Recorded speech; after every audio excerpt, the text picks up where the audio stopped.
गुरुजी, ऐसा देखा गया है जीवन में तो कष्ट, दुख, फैमिली प्रॉब्लम या फाइनेंशियल इशू, हेल्थ इश्यूज तो बहुत आते हैं। लेकिन फिर भी हम प्रभु के संकेत को समझ नहीं पाते।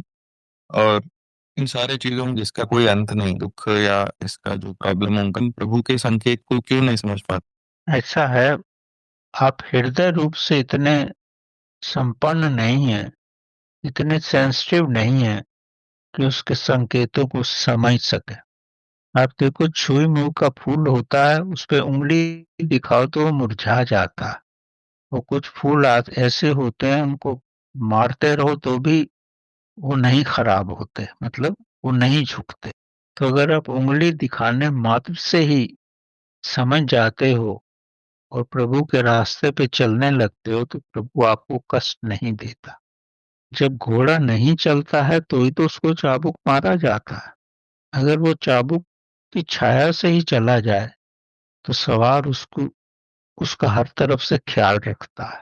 तो जीवन में जो कष्ट आते हैं वो हमारे स्वयं के लाए हुए ही होते हैं।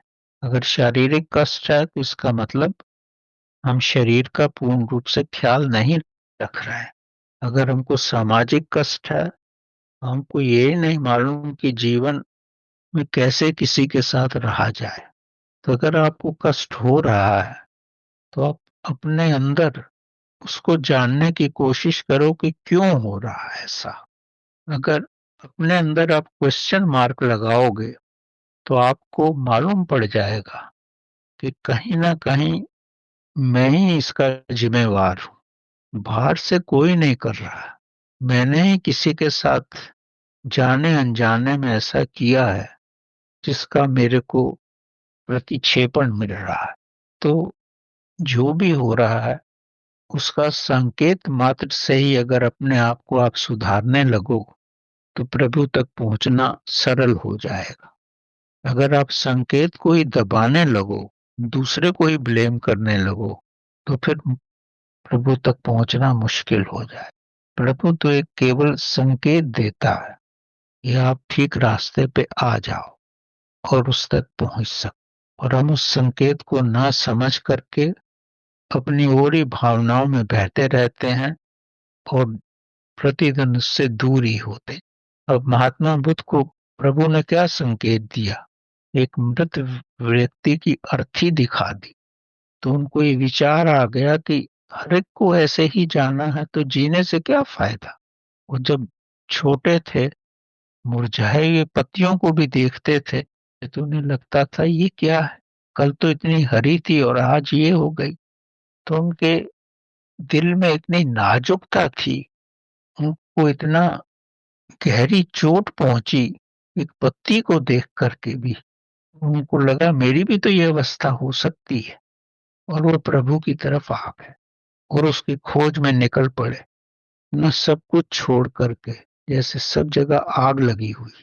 हमारे सामने भी सब कुछ ऐसा ही होता है, लेकिन हमारे अंदर वो नाजुकता ही नहीं है। हम पत्थर दिल के हैं, इसलिए प्रभु की संकेत को नहीं समझते।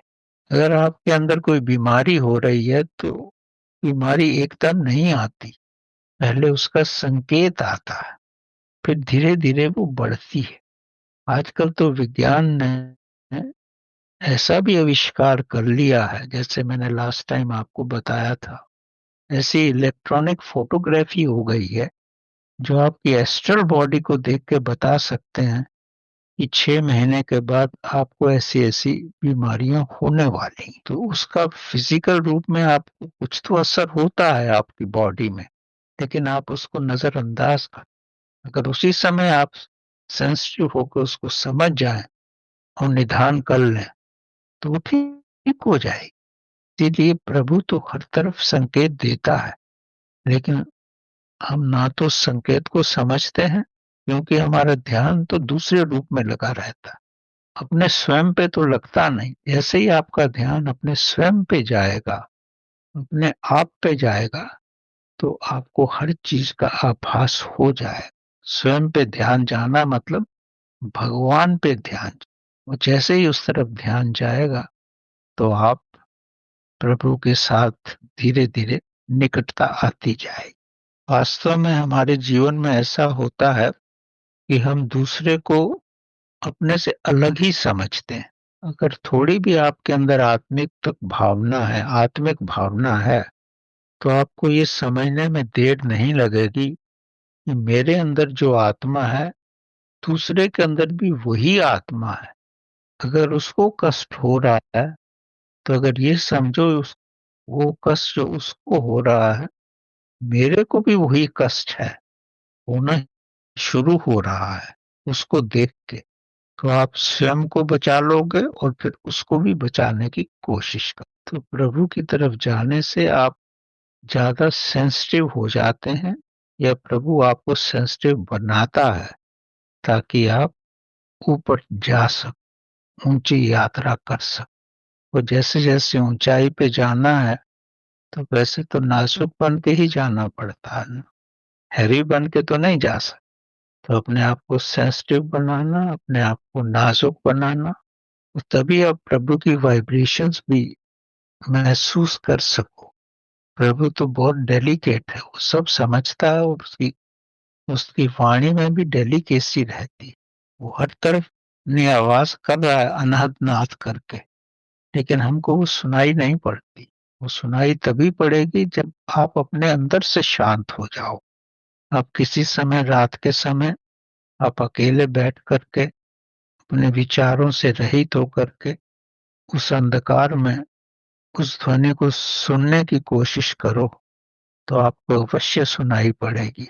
वो अनंतनाद तो 24 घंटे हो रहा है, लेकिन हमारा ध्यान उस तरफ नहीं जाता।